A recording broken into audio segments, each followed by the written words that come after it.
¿La Iglesia de Cristo es católica y apostólica? Respuestas a un hermano separado. Por el padre Jorge Luis Salazúa Campa, un hermano separado, que se presenta como Johnny Fernández, escribió esto en mi cuenta de Facebook. ¿Sabes qué tan apostólica es la Iglesia Romana Papal?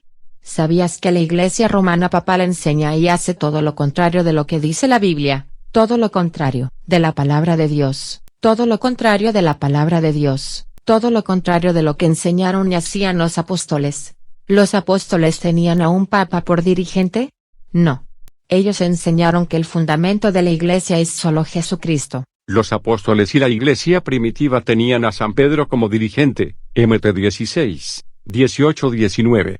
De hecho, San Pedro fue el primer papa, y los papas son sucesores de Pedro. La Iglesia sigue conservando la estructura que tenía en el siglo I, conformada por obispos, presbíteros y diáconos 1-3, 1-7, algo de lo que carecen los diversos grupos proselitistas, que inventan su propio liderazgo. Nuestro Señor Jesucristo estableció a Pedro y los demás apóstoles como pastores de la Iglesia Mt 18, y ellos fueron estableciendo colaboradores, como se ve, especialmente en 1 Timoteo, 2 Timoteo. La Iglesia cree en lo que dice Efesios 2,20, que presenta a Cristo como la piedra angular y, junto a él, a los apóstoles, no en competencia entre sí, sino como continuadores de su tarea evangelizadora. ¿Los apóstoles rezaban a María o a los santos o a los ángeles? No, toda oración debe dirigirse al Padre, en el nombre de Jesús. Los primeros cristianos pedían la intercesión de la Virgen María, de los ángeles y los santos. Interceder es pedir a Dios en favor de alguien. Comparece Génesis 18, 16-33. Podemos pedirle a alguien que ore y que ruegue por nosotros. Comparece Hebreos 13, 18-19. La Virgen María intercedió por los jóvenes esposos en Caná de Galilea. Juan 2,1-11. Y ella estuvo en oración con los apóstoles y los primeros discípulos. Hechos 1, 1-14. Ella sigue acompañando a los discípulos de Jesús e intercede por ellos. Es también nuestra madre. Apocalipsis 12, 1-17. De hecho, aunque no le llaman así, los hermanos separados interceden unos por otros, es decir, ruegan y oran unos por otros. ¿Los apóstoles veneraban algún tipo de imágenes? No. Ellos enseñaron a cuidarnos de toda forma de ídolos. Los apóstoles conocían las Escrituras y sabían distinguir entre una imagen y un ídolo. Estaban conscientes de que Dios permite las imágenes. Éxodo 25,18, Números 21, 8, y prohíbe los ídolos de los paganos. Éxodo 20, 3-5, Salmo 115 y Salmo 135. ¿Los apóstoles usaban ropas sacerdotales? No.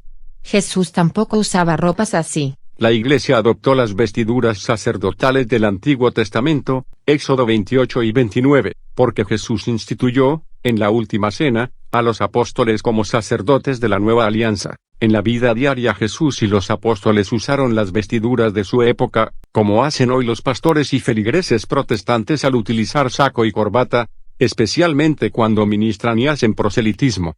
De hecho, los pastores protestantes tampoco visten como vestían Jesús y los apóstoles, que sería más similar a cómo visten los sacerdotes católicos durante la Santa Misa.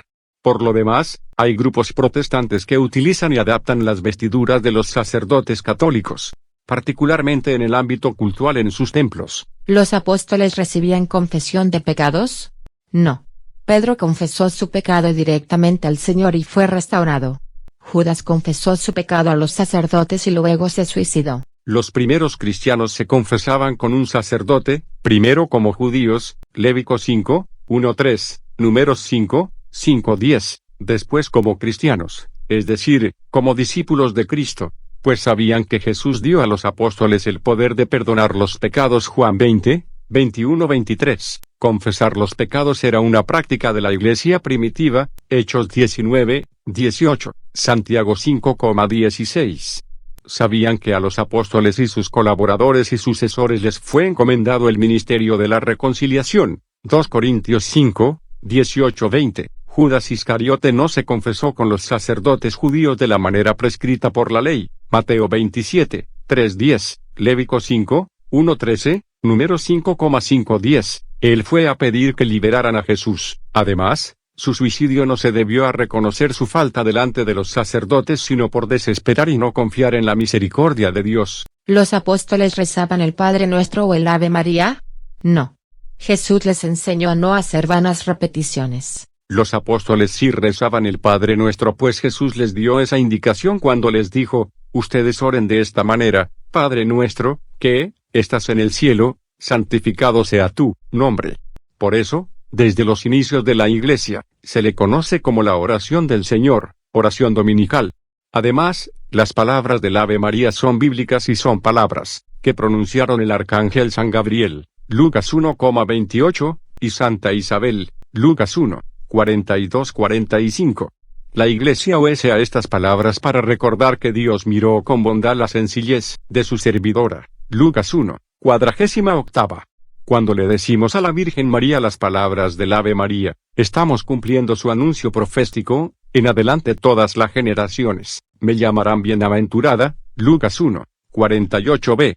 Además, en Getsemaní, Jesús oraba repitiendo las mismas palabras, como puede verse en Marcos 14,39. Lo mismo hace el pueblo de Dios en el Salmo 136. ¿Los apóstoles rezaban por los muertos? No.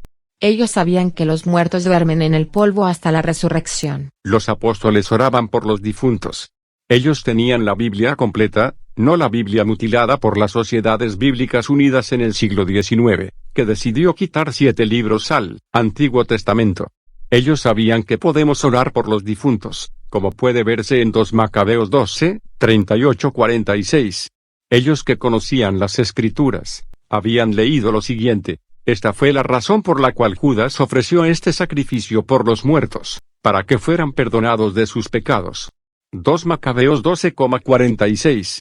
San Pablo también oró por los difuntos, especialmente por Onesíforo, que el Señor derrame su misericordia sobre la casa de Onesíforo, porque muchas veces me ha dado nuevo aliento, sin avergonzarse de estas cadenas. Al contrario, cuando vino a Roma, me buscó activamente, y me encontró. Que el Señor le conceda encontrar su misericordia en aquel día. 2 Timoteo 1, 16-18, 2 Timoteo 4,19. Los apóstoles que sí conocían la Biblia, sabían que el polvo vuelve a la tierra, pero que el espíritu regresa a Dios. Ec 12,7. Sabían también, porque Jesús se los enseñó: no teman a los que pueden matar el cuerpo, pero no el alma, teman más bien al que puede echar el alma y el cuerpo al infierno. Mateo 10:28. Sabían que es noble y justo orar por los difuntos. Para nosotros católicos es una obra de misericordia. ¿Los apóstoles bautizaban bebés? No. Solo un adulto puede decidir si cree para luego ser bautizado. Los apóstoles bautizaban familias completas, como puede verse en Hechos 16,15, que nos informa que se bautizó Lidia con toda su familia. Igualmente en Hechos 16,31-33, donde se narra que se bautizó el carcelero con toda su familia. San Pablo dice que él bautizó a la familia de Estéfanas, 1 Corintios 1,16. Además, el día de Pentecostés, San Pedro dijo a los presentes que escuchaban su predicación: conviértanse y háganse bautizar en el nombre de Jesucristo para que les sean perdonados los pecados, y así recibirán el don del Espíritu Santo. Porque la promesa ha sido hecha a ustedes y a sus hijos, y a todos aquellos que están lejos, a cuantos el Señor, nuestro Dios, quiera llamar. Hechos 2, 38-39. Además, nunca hay una prohibición de Jesús o de los apóstoles para el bautismo de niños. Nuestro Señor dijo: dejen que los niños vengan a mí, no se lo impidan, porque de ellos es el reino de los cielos. Ahora bien, Jesús nos dice, en una clara referencia al bautismo, que el que no renace del agua y del Espíritu no puede entrar en el reino de Dios. Juan 3, 5, 6. ¿Los apóstoles practicaban celibato obligatorio? No. Todos eran casados. Jesús sanó a la suegra de Pedro. Como sucede ahora, algunos de los apóstoles guardaban celibato, como San Pablo y San Juan. Algunos eran casados, como San Pedro MC 1,29-31, y otros apóstoles 1 Corintios 9,5. Otros como San Pablo, preferían y recomendaban el celibato, 1 Corintios 7,7-8,26. Jesús habló del celibato en Mateo 19:11, reservado a aquellos que no se casan por amor al reino de los cielos. Como dice Jesús, no todos entienden esto sino aquel que recibe el don, Mateo 19:12. 1 Timoteo 3,2. No dice que el obispo debe ser casado, sino, que se haya casado una sola vez, marido de una sola mujer, es decir, que no haya practicado la poligamia. ¿Los apóstoles hacían romerías o procesiones? No. Ellos obedecían los mandamientos de Dios, no las tradiciones de hombres, etc. Por eso advierte el Señor: yo oí otra voz del cielo, que decía, salid de ella, pueblo mío, para que no seáis partícipes de sus pecados, ni recibáis parte de sus plagas, porque sus pecados han llegado hasta el cielo, y Dios se ha acordado de sus maldades. Apocalipsis 18,45. Los apóstoles, como buenos judíos, hacían procesiones y peregrinaciones. CFR Sal 118,27. El domingo de Ramos, Jesús y los apóstoles hicieron una hermosa romería y procesión para entrar en la ciudad santa. Mateo 21,19, MC 11, 1:10, Lucas 19,28-40, Juan 12,12-19. El mismo David llevó en procesión el arca de la alianza. David y toda la gente de Israel subían al arca de Yahvé, entre clamores y toques de corneta. 2 Sam 6, 15, CFR Sal 68, 25-26, 1 Cro 15, 14-16. Ya Josué y los sacerdotes judíos lo habían hecho, Jos 3,14,18, y fue así que conquistaron Jericó, llevando precisamente en procesión el arca de la alianza. Jos 6, 3-13. Apocalipsis 18, 4-5, no se refiere a la Iglesia católica sino al Imperio Romano, a la ciudad imperial, donde se perseguía a la Iglesia, a los primeros cristianos. De hecho, la Iglesia católica es la única iglesia fundada personalmente por Cristo. Mateo 16,18-19.